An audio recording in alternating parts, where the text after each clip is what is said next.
Comenzamos Quién es Quién a través de Diamante FM 98.7 y Canal 5. Gustavo Banescayan, que le habla, de saluda. Le agradece que una vez más esté junto a nosotros compartiendo este programa, año 20 de Quién es Quién en Canal 5. El día de hoy recibimos al viceministro del Interior, doctor Pablo Audala. Gracias por estar en Quién es Quién. Gracias por invitarme. Un gusto, Gustavo, como siempre.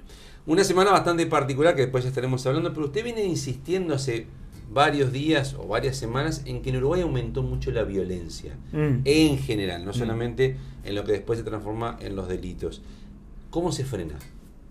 Bueno, en primer lugar, yo creo que sin ninguna duda estamos en una sociedad que es más violenta, que es la sociedad nacional. Nos pasa a los uruguayos, pero creo que es una característica del tiempo que estamos viviendo, no nos pasa solo a nosotros, pero a nosotros nos debe preocupar, porque vivimos acá. Advierto, y esto no lo digo por un tema de percepción personal o de la percepción que tenemos quienes trabajamos en el Ministerio del Interior, está demostrado estadísticamente, hay evidencia científica. El Ministerio del Interior ha encargado además estudios sobre la etiología del homicidio, por ejemplo, el origen de la violencia que está detrás de un episodio con desenlace fatal, que claramente entre los uruguayos estamos dirimiendo nuestras disputas y nuestros conflictos interpersonales con violencia como antes no ocurría. Tanto es así que en el tema de los homicidios, que por supuesto nos preocupa, lo hemos dicho, porque evidentemente tenemos un nivel de homicidios alto en el país desde hace muchos años, está claro que en el origen de esos homicidios, bueno, hay situaciones de estas características que obedecen precisamente a esa circunstancia. Y creo que tenemos que asumir todos los uruguayos esta realidad, porque es un tema que excede a la propia policía. Más allá, naturalmente, de que la policía tiene mucho para hacer y de hecho ha hecho mucho en cuanto al esclarecimiento de los casos, que ahí ha habido un avance muy positivo desde el punto de vista de la gestión policial. La policía llega cuando el hecho ya se consumó. Y por lo tanto, para que el hecho no llegue a consumarse, creo que claramente hay que desarrollar políticas de prevención que trascienden al propio Ministerio del Interior y a su fin primario, que es la persuasión. ¿Quién es el responsable entonces de frenar esa violencia? Yo creo que es un tema de la sociedad, es un tema del Estado, es un tema de la familia.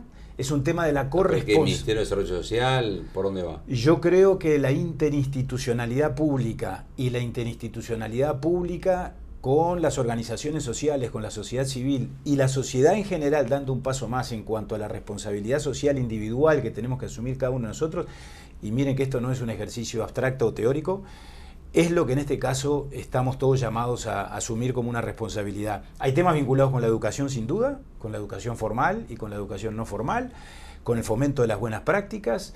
Hay temas que tienen que ver, yo recién utilicé esa expresión, con la corresponsabilidad en la crianza de nuestros niños, que es un tema del Estado y la familia. La familia juega un rol central y el Estado en una doble función o en un doble rol que con relación a los niños y a las familias tiene que cumplir, que es por un lado el del acompañamiento, sin sustituir a la familia, pero apuntalándola y subsidiándola, no solo en el sentido material o económico, en el sentido del apoyo a la hora de la contención de los niños y de su formación, pero al mismo tiempo el Estado vigilando el cumplimiento de los deberes inherentes a la patria potestad, y no solo a la patria potestad, sino a la responsabilidad de los referentes adultos. Usted el 29 de abril en X escribía con los incidentes de Nuevo Centro Shopping, que se enfrentaron los adolescentes, que es un derecho el educar a los hijos, pero también usted decía que es una obligación y que si se incumple acarrea responsabilidad. ¿Qué quiso decir, vinculando a usted que viene diciendo ahora? Básicamente lo que estaba intentando desgranar anteriormente, Gustavo. Creo que hay que asumir esa responsabilidad y hacerla efectiva. Pero usted dice que sacar la patria potestad a los padres. Sin ninguna duda, eso de hecho ocurre. Creo que el Estado en todo caso tal vez deba plantearse si en esa intervención preventiva estamos precisamente llegando a tiempo, tempranamente, o estamos llegando tarde, cuando ya hay una consecuencia fatal con relación a un niño o a un adolescente, y si no es una consecuencia fatal, cuando ya es tarde desde el punto de vista de apuntalar a ese adolescente o acompañarlo en un proceso virtuoso. A ver si lo puedo entender. Usted dice identificar padres que no pueden criar a sus hijos y decirle, mire, usted no está capacitado para hacerlo, el Estado se va a encargar. Porque si no, no hablemos del interés superior del niño. Cuando hablamos del interés superior del niño, entre otras cosas, hablamos de eso. Padres o referentes de adultos que eventualmente tienen la voluntad, pero no pueden, o la disposición, pero por alguna razón no tienen la capacidad suficiente, que no necesariamente es un tema económico, que se entienda bien.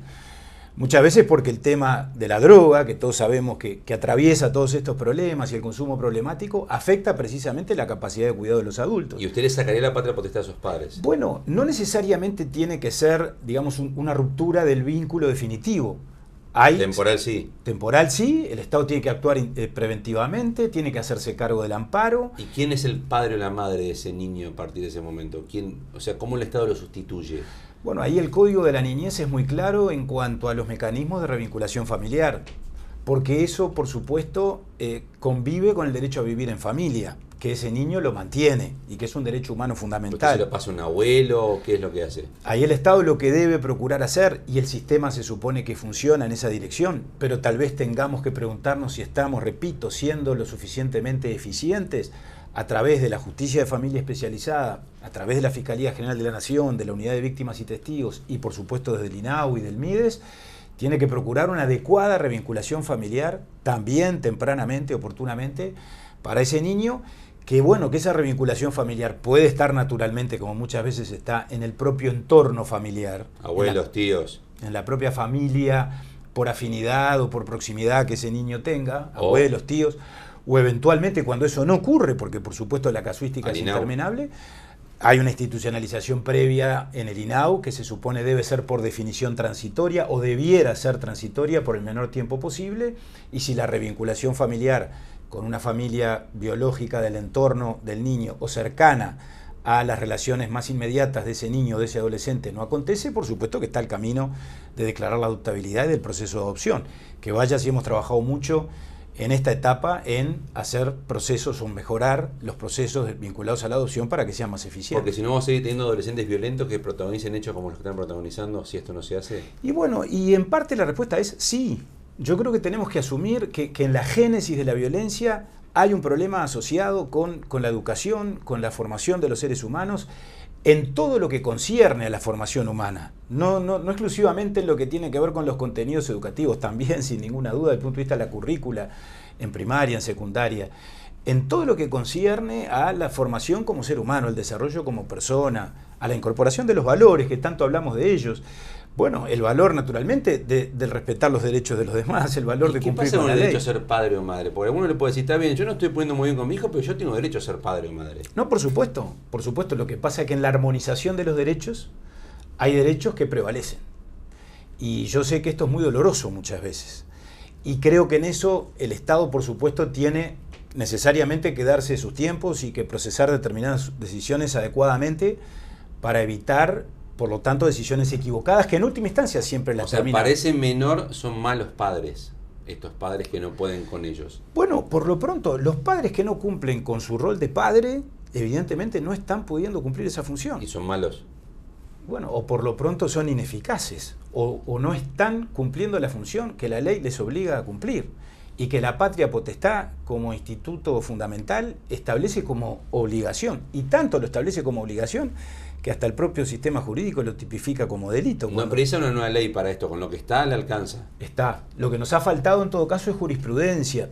Yo tampoco estoy, por supuesto, postulando que a partir de esta situación o de otras que podríamos mencionar, de los últimos tiempos o de tiempos anteriores a estos, salgamos de una forma absolutamente destemplada, en una suerte de, digamos, de actitud hiperbólica, a ver males por todos lados y por lo tanto a tomar decisiones apresuradas, porque esas también las termina en última instancia pagando el adolescente.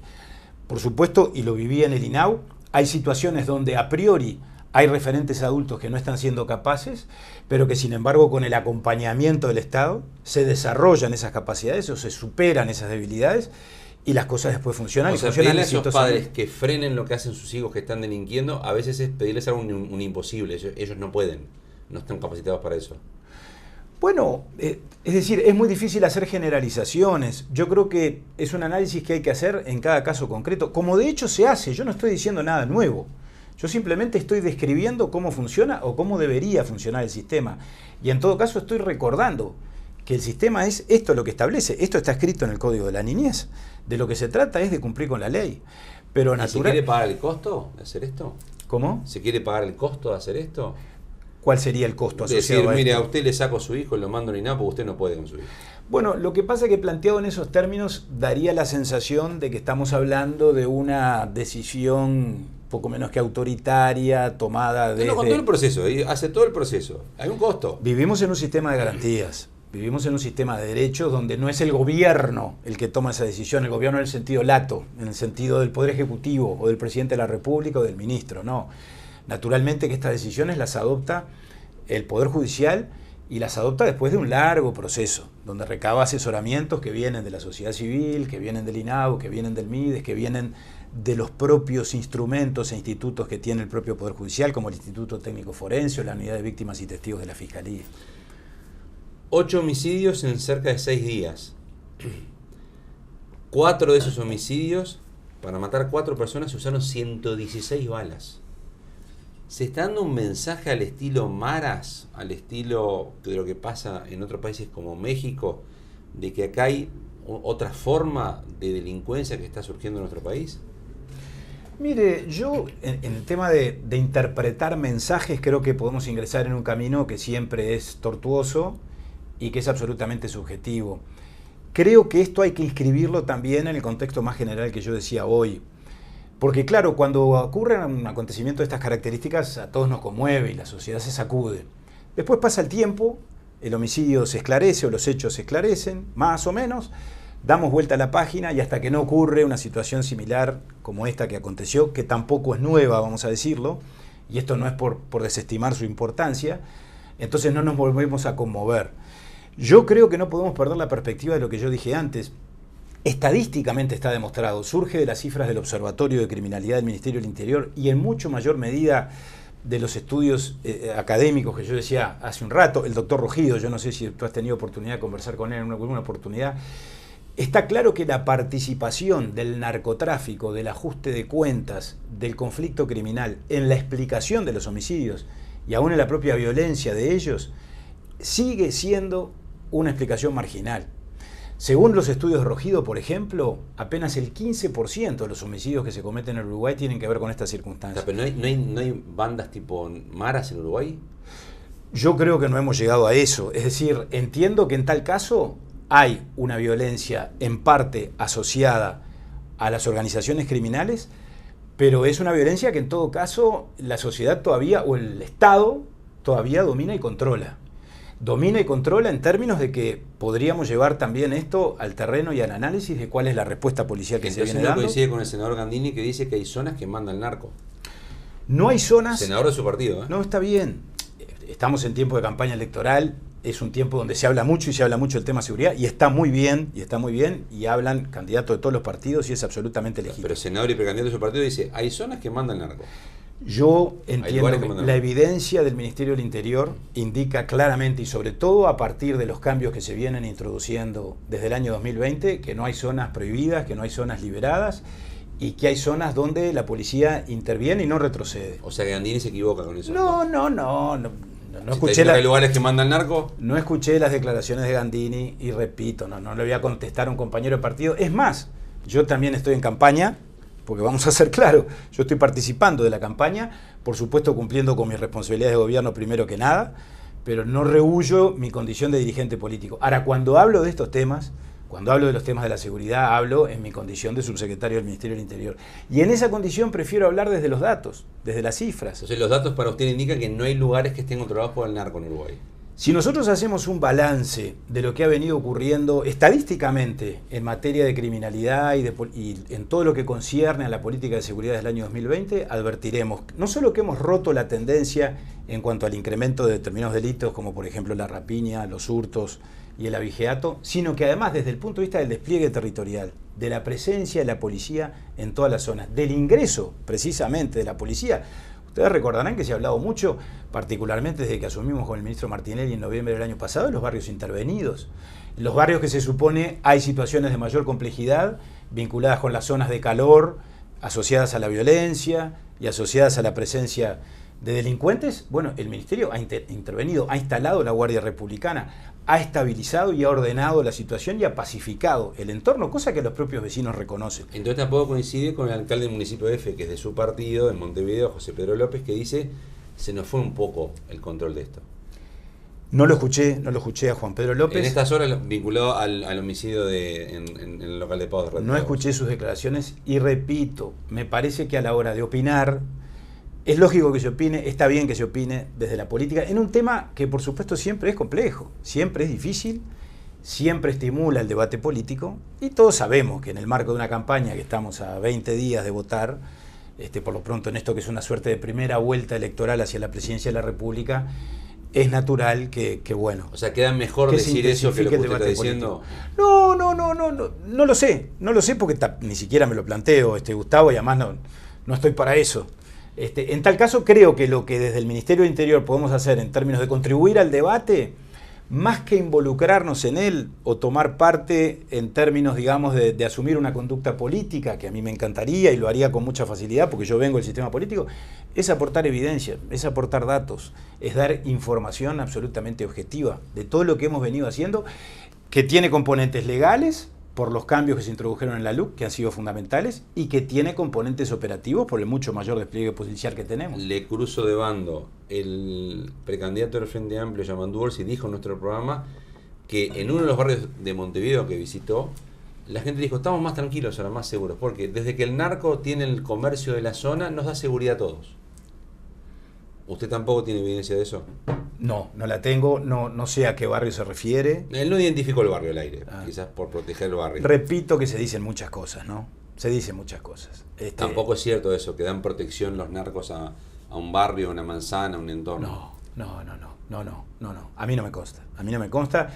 Y creo que tenemos que ser muy cuidadosos, y no lo digo por Orsi, ni estoy haciendo una alusión de carácter político, pero a la hora de construir determinadas realidades aparentes, que terminan de tan aparentes que son alejándonos de la realidad material y llevándonos a una realidad bastante más virtual.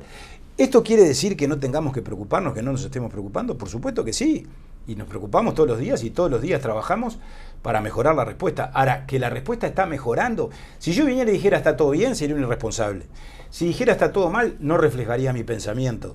Creo que todo está mejor y que por supuesto lo tenemos que seguir mejorando. Eso lo dice desde el presidente de la República para abajo, todos los que estamos vinculados a este asunto. ¿Le invito a una pausa? ¿Cómo no? Continuamos a partir de mismo quién es quién con el viceministro del Interior, doctor Pablo Abdala. Recordamos como siempre, horario principal de emisión de quién es quién, jueves 22:30 horas en Canal 5, repeticiones viernes 10 de la mañana en Diamante FM y sábados 13 horas en Canal 5. Pausa y además quién es quién.